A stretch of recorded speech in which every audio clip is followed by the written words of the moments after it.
By 2006, scene culture had grown roots in every mainstream area possible. MySpace took over as the primary mode of social media communication, and bands spread like wildfire once they uploaded music. It was a whirlwind year, as music became more accessible to a larger group of people.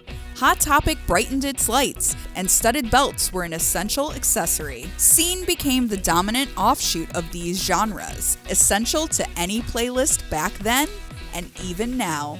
But before we begin, make sure to subscribe to APTV and turn on all notifications so you never miss a video. And check out the link in the description to the Spotify playlist featuring all of the artists on this list. The best scene albums from 2006. Number 16, Yellowcard, Lights and Sounds. Yellowcard's fifth record, Lights and Sounds, centers around growing into where one fits in the world and what they do to contribute to the environment around them. Yellowcard departed from their pop-punk past and embraced a new alternative sound. Lights and Sounds is their attempt at growing sonically while retaining the self, even when the lyrics establish a lost sense of purpose. Number 15, This Providence. This Providence's first full-length captured complex emotions associated with emo music and upbeat tempos capturing the love behind the lyrics. With songs such as My Beautiful Rescue, the band mixed the tragedies traditionally found in emo and pop-punk with the delight of finding love that resembles pop hits. Number 14, Taking Back Sunday, Louder Now. By their third album, Taking Back Sunday had grown away from their emo sound and branched into alternative rock. While they retained lyrics resembling the genre's emotional devastation, Louder Now explores anger and forgiveness of mistreatment by loved ones. It's a charged album with punchy vocals and catchy melodies.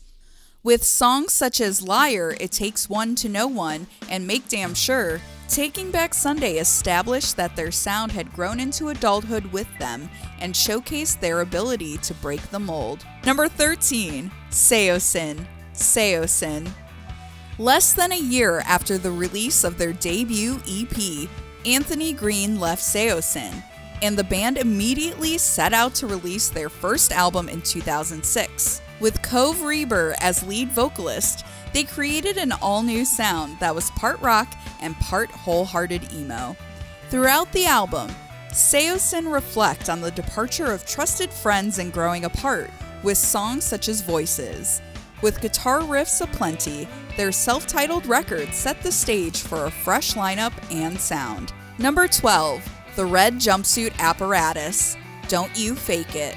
The debut album from the Red Jumpsuit Apparatus, Don't You Fake It, is an amalgamation of every piece of emo, punk, and hardcore that makes the genres so great. With Face Down and False Pretense, the band established that they could artfully capture the traumatic experiences of youth and present it in a memorable fashion with intense musicality. Number 11, My Chemical Romance, The Black Parade. If MCR's two previous albums didn't solidify how conceptually vibrant and lyrically fantastical they are, The Black Parade certainly did. My Chemical Romance's matured emo punk sound put a spin on classic melancholic tropes with the provision of hope and celebration.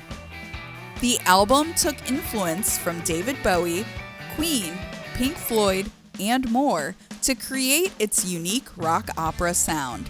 With anthems such as Welcome to the Black Parade, they successfully crafted a masterful record that continues to influence the scene to this day. Number 10, Hit the Lights.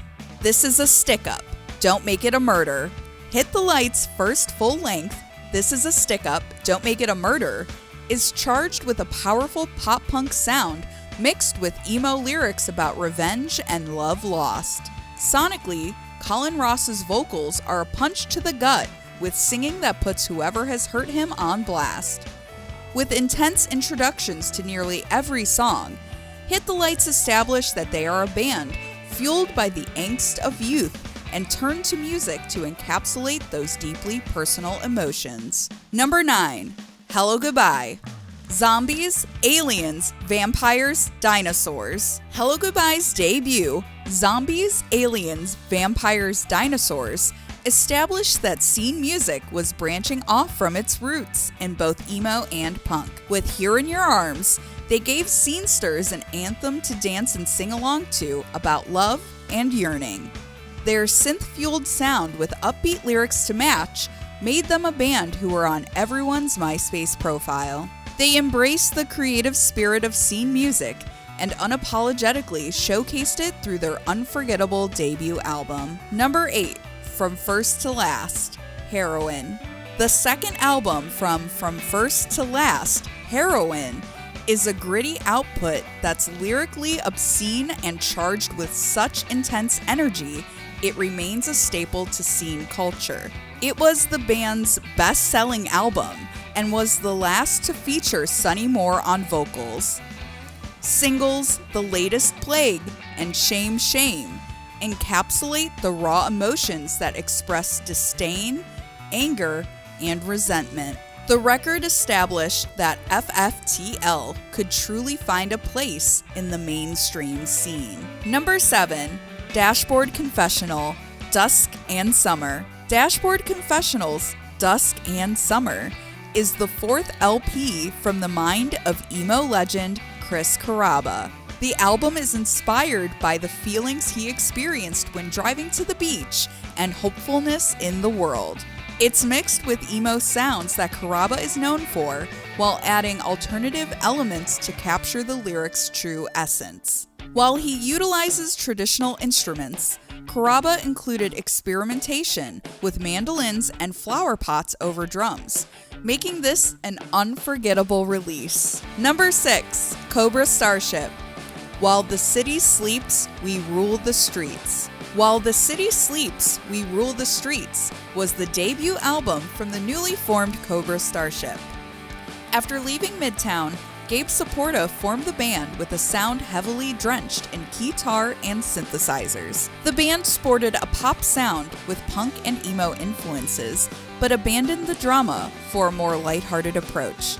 For the album, Saporta ended up basing most of the lyrics on his personal life, such as being from Jersey means never having to say you're sorry, as well as his experiences in the music industry prior to forming Cobra Starship. Number 5, Boys Like Girls. Boys Like Girls, the self-titled debut album from Boys Like Girls, is a semi-autobiographical retelling of vocalist Martin Johnson's experiences. It's composed mostly of pop-punk sounds with lyrics that detail the concepts of finding love in the most unexpected places. While sonically pop-punk, lyrically it's pop with an emo twist as a result of the intense emotions Johnson channels. Number 4, Angels and Airwaves, We Don't Need to Whisper. The debut album from Angels and Airwaves, We Don't Need to Whisper, is a concept album about the future and its potential to become a utopia rather than a dystopia. After leaving Blink-182, DeLonge formed AVA to establish himself as an artist who could create music with a deeper meaning. While songs such as Blink's Feeling This are classics, no longer did DeLonge sing about chasing a girl. He shifted sounds entirely with tracks such as The Adventure and It Hurts for a deeply emotional call to action. We Don't Need to Whisper is truly a tour de force of what DeLonge is capable of, with or without Blink-182. Number 3, All Time Low, Put Up or Shut Up. Put Up or Shut Up was All Time Low's first lengthy EP that set them apart from any other emo or pop-punk band who existed at the time. Alex Gaskar's lyrics and vocals are a battle between reaching adulthood when teenage years were plagued with disappointment and heartbreak. The release details how youth can feel wasted and not knowing where to go when it's all gone. Put Up or Shut Up put All Time Low on the map, and they've only created more classics since then. Number 2, AFI, December Underground. The 7th album from the already well-established and legendary AFI, December Underground, proves that their musical stylings are tried and true. While they matured sonically by continuing to hone their craft, AFI ventured toward a synthwave influence similar to Depeche Mode. Miss Murder and Love Like Winter are a masterful mixture of an array of genres such as goth, synth pop, emo, post-hardcore, and punk. Number 1, Plus 44, When Your Heart Stops Beating. While Tom DeLonge was flying solo with Angels and Airwaves following Blink-182's split, Mark Hoppus and Travis Barker formed Plus 44 and debuted their first album, When Your Heart Stops Beating. The album is consistently upbeat and entirely drenched in pop-punk sounds. Lyrically, it details the aftermath of Blink disbanding and all of the emotions that came with it. They shift from moments of light, such as in the title track, to darkness in Baby Come On.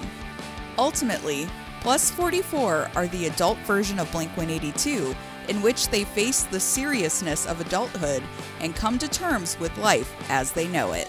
Thanks for watching APTV!